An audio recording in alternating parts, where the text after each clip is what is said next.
El sirviente que se coló en la torre a pesar de la prohibición fue encontrado a la mañana siguiente con la cara ennegrecida y los dedos apretados, como si hubiera intentado arrancarse los ojos.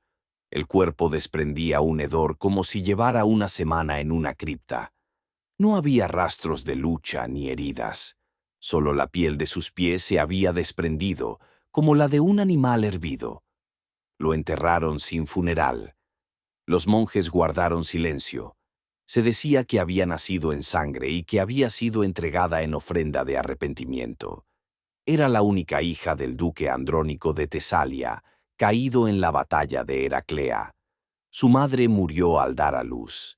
La niña fue bautizada el mismo día en que una columna de fuego se elevó sobre la ciudad. Las llamas envolvieron 3 monasterios. La gente susurraba que era una señal de que la niña llevaba una marca. Creció recluida, 9 años en un convento y, después, tras los rumores de que hablaba en lenguas en sueños, en la Torre Sur. No la castigaban, no le dirigían la palabra, simplemente la encerraban. Cada 3 días le llevaban comida y una vez a la semana le cambiaban la ropa, siempre con guantes y rezando. Los sirvientes no la veían cara a cara, dejaban la comida detrás de una mampara, se marchaban y oían cómo los platos rozaban la piedra. Al cumplir 10 años de reclusión, tenía unos 16.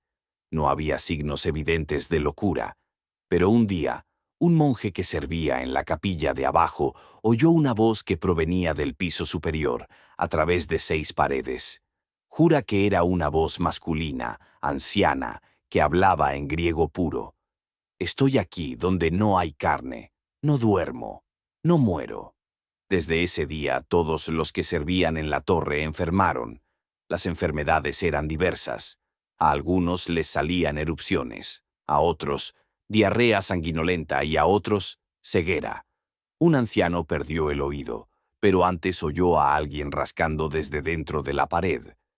Su relato se conserva en la crónica del monasterio de San Juan. No era un ratón, no era un animal, eran dedos. Oí las uñas. Durante mucho tiempo.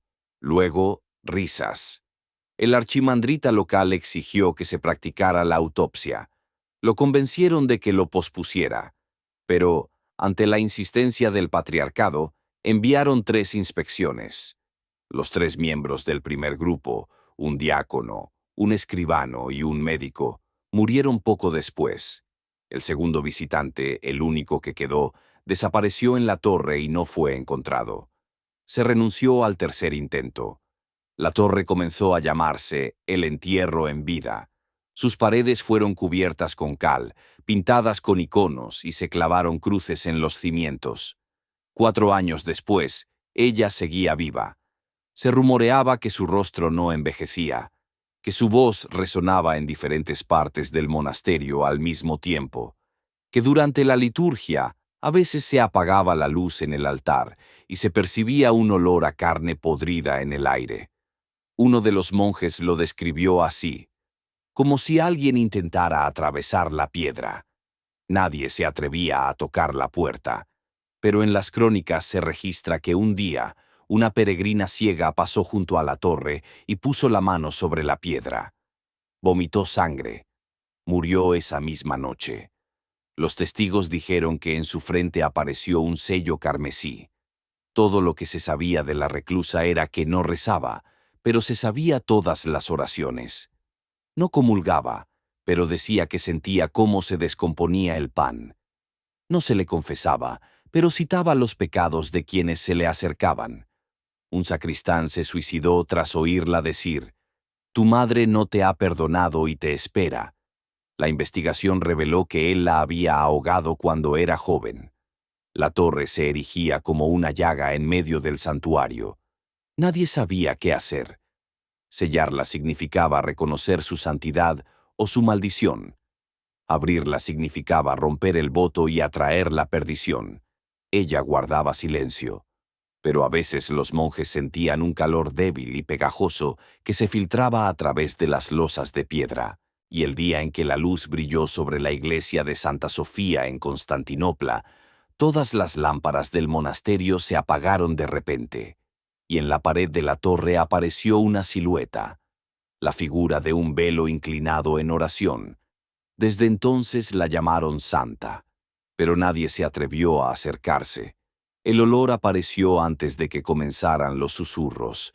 Se filtraba por el umbral de la torre sur, como el humo por una rendija en un horno funerario. Los limpiadores del templo culparon primero al moho, luego al agua podrida de las tuberías de piedra y más tarde a las ratas. Pero cuando el monje Juan, antiguo boticario de la corte imperial, entró por error en las habitaciones de la princesa, cayó de rodillas y se tapó la boca con la sotana. Vomitó una mucosidad sanguinolenta. Al día siguiente abandonó el monasterio en silencio, arrojando sus notas al hogar. Dentro de la torre se encontraba Anastasia, la última hija del difunto comandante, el duque Nicomedio. Su madre fue quemada en la hoguera por adorar los restos mortales. A la hija la perdonaron, demasiado pequeña para juzgar, demasiado peligrosa para dejarla libre. Desde los 9 años estaba encerrada, asignada al convento como voto de silencio y penitencia. Pero ningún sacerdote se atrevía a confesarla. Los cronistas no indicaban de qué enfermaba Anastasia. Sin embargo, en una lista conservada de gastos en ungüentos y pociones para la prisionera, figuraban vendas impregnadas de azufre, blanqueador de plomo, extracto de musgo del monte Athos y frascos de cristal con sanguijuelas. En el comentario a la entrada se decía: a pesar de la ausencia de pus y fiebre, el hedor no desaparece. Tratados posteriores en latín y eslavo eclesiástico denominaron este estado descomposición sin muerte. En las piernas de la princesa aparecieron manchas oscuras. No le dolían, no le picaban ni le ardían, pero la piel se le estaba volviendo más fina y a través de ella se veían los vasos sanguíneos, que no latían. El tejido debajo de las uñas se desprendía y el hueso comenzaba a brillar en la oscuridad como una vela de cera. Los monjes lo llamaban fuego de la impureza. Cualquiera que tocara su carne, incluso a través de un guante, enfermaba de fiebre o moría de bocio. En el cuarto invierno de su reclusión, sus aposentos fueron sellados. Solo había un camino para llegar hasta allí, a través de la capilla del Arcángel Miguel. Para llegar hasta ella había que rodear el altar, subir unos escalones sin barandilla, atravesar un estrecho pasillo y santiguarse 3 veces. Los monjes ancianos decían: si no te santas, no llegarás. 2 murieron en el camino. Uno se cayó de la escalera y el otro enloqueció y se arrancaba la piel, repitiendo que había visto a una doncella cuya sangre brotaba hacia arriba. Los que intentaban alimentarla eran sustituidos cada mes.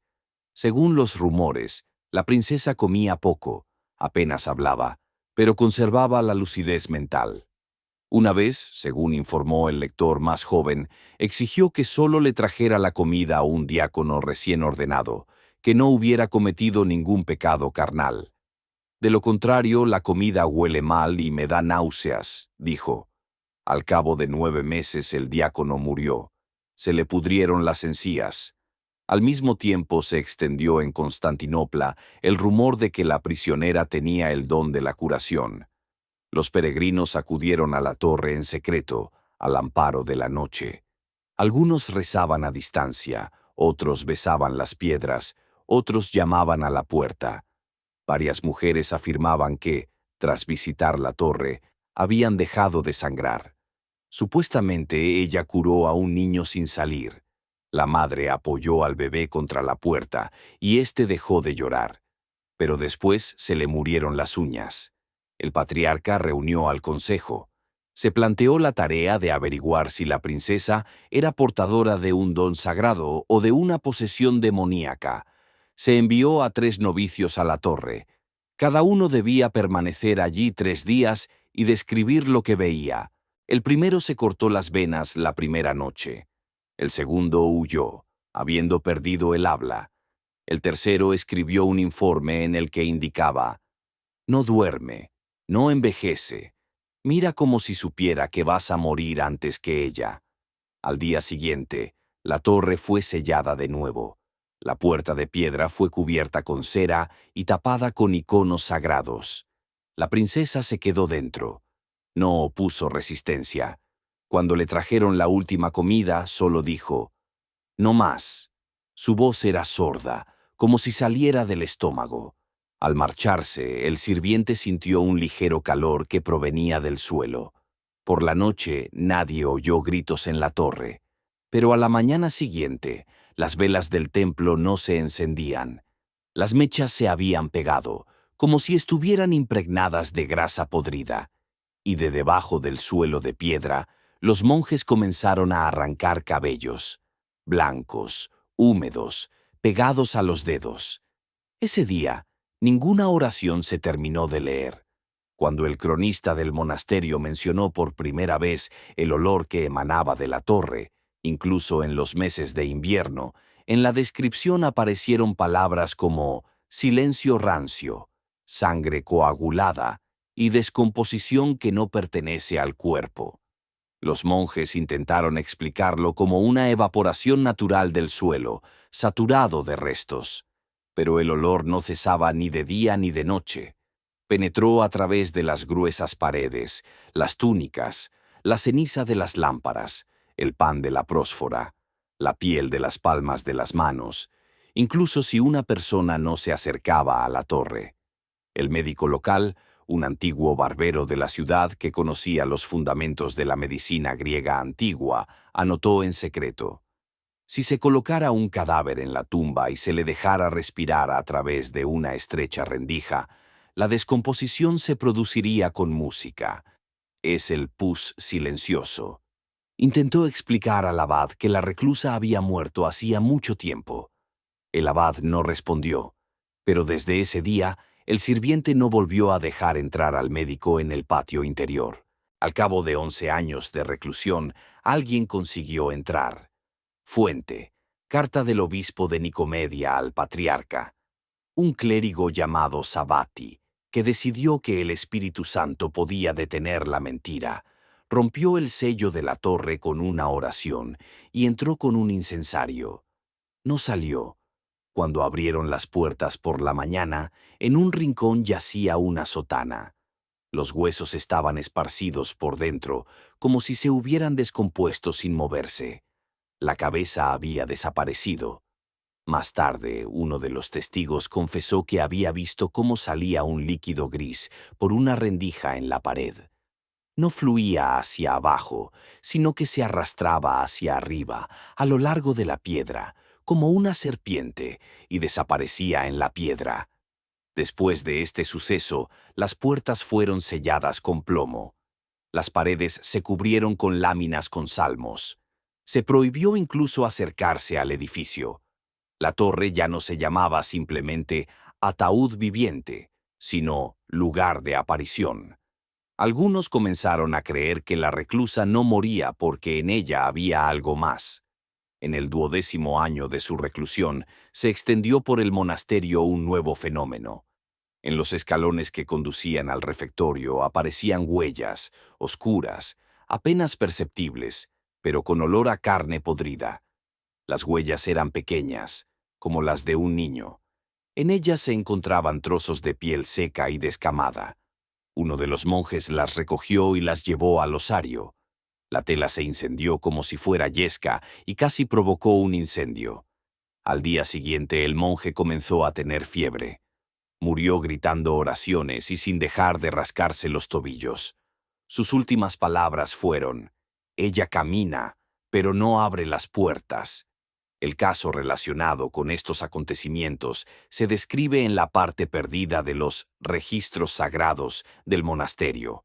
Allí se decía que el abad había encontrado en su cama un mechón de pelo, canoso, fino, pero unido por algo oscuro en la raíz. No lo tocó. 3 días después comenzó a necrosarse la piel de los pies. Primero aparecieron úlceras y luego los dedos se ennegrecieron. No se trataba de una congelación normal, ya que era primavera y hacía calor.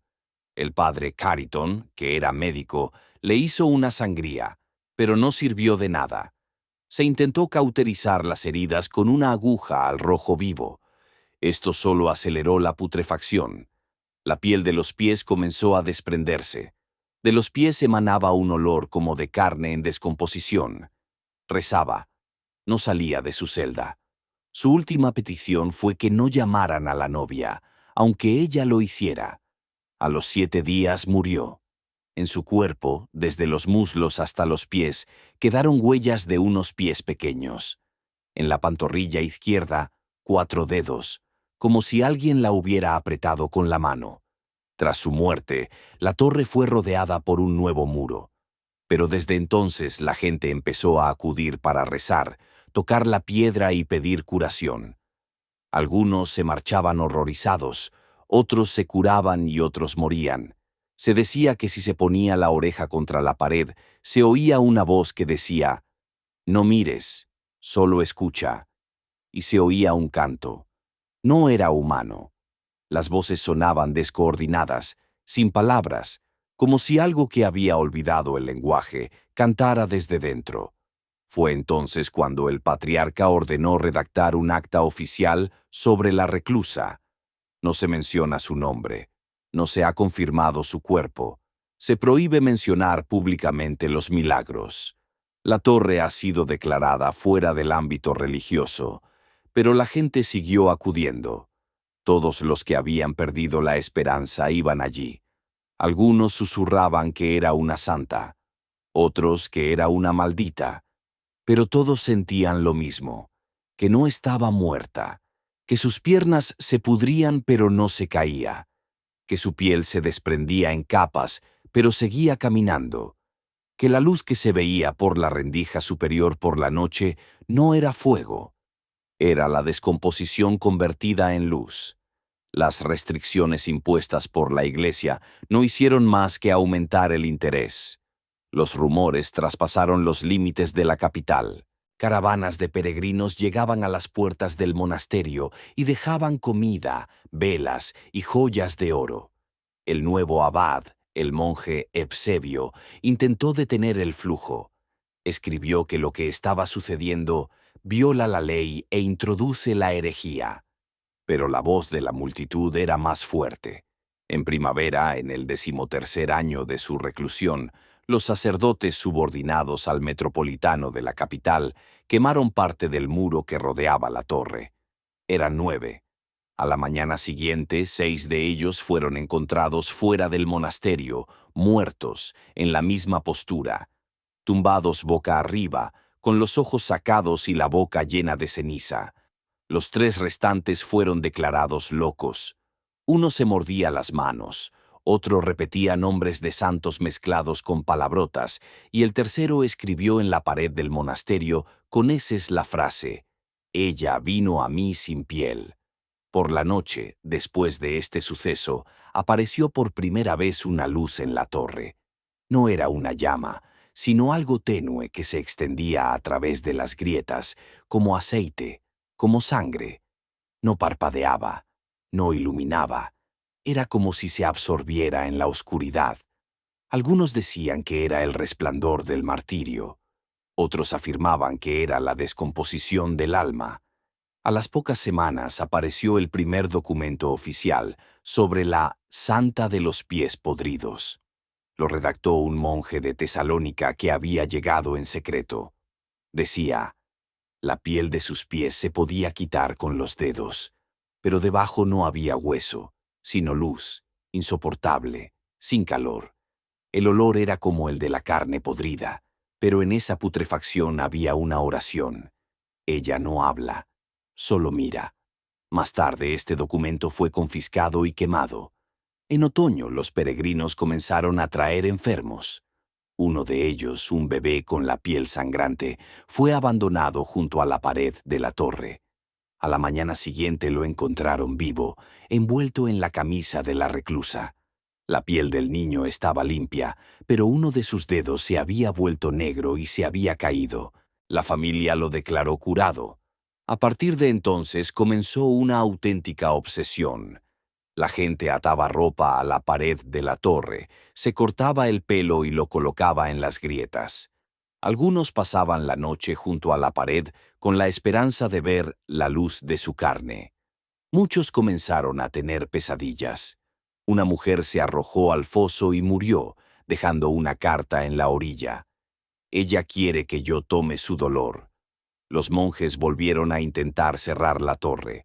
Clavaron clavos de hierro en la piedra, los untaron con resina y llamaron a la guardia. Pero incluso los guardias se negaron a acercarse. Uno de ellos confesó que por la noche había oído detrás de él: «No tengo talones, pero camino». Después de eso, se quedó ciego. Al segundo le salieron úlceras en las piernas. El tercero desapareció. En los informes finales del patriarcado se hablaba de la necesidad de destruir la torre como foco de herejía.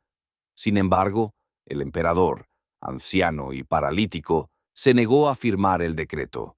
Exigió que le trajeran a la reclusa.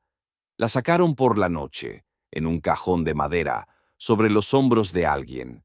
Los que la vieron juraron más tarde que del cajón no salía ningún olor, sino un tintineo. No era una voz, sino unos chasquidos, como si unas uñas se arrastraran por la madera. No llegaron a la capital. A mitad de camino, la caja se detuvo. Uno de los acompañantes huyó. Los demás guardaron silencio. Nadie vio qué había pasado con el cuerpo. Por la mañana la caja estaba vacía. 2 semanas después apareció una grieta en el monasterio, desde la base de la torre hasta el suelo del comedor. De ella salía una luz tenue.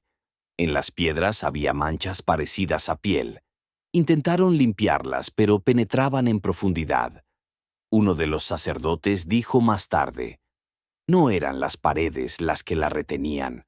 Nosotros nos agarrábamos a las paredes». Su nombre desapareció para siempre de los registros de la iglesia. La torre fue arrasada. En su lugar hay un terreno baldío donde no crece la hierba. En los alrededores todavía se recuerda cómo por las noches alguien canta, y esa canción no tiene letra. En una de las cartas conservadas del rector se dice: «No era una santa, pero quizá fue la última que supo escuchar a Dios y no enloqueció». Así desapareció la princesa, cuyo cuerpo se descompuso lentamente, pero irradiaba luz. Y Bizancio, envuelta en disputas entre eruditos y ascetas, pronto cayó en el caos. Entre la gente común existía desde hacía mucho tiempo la creencia de que quien tocara los huesos de la santa no moriría, sino que empezaría a ver lo que el hombre no debe ver.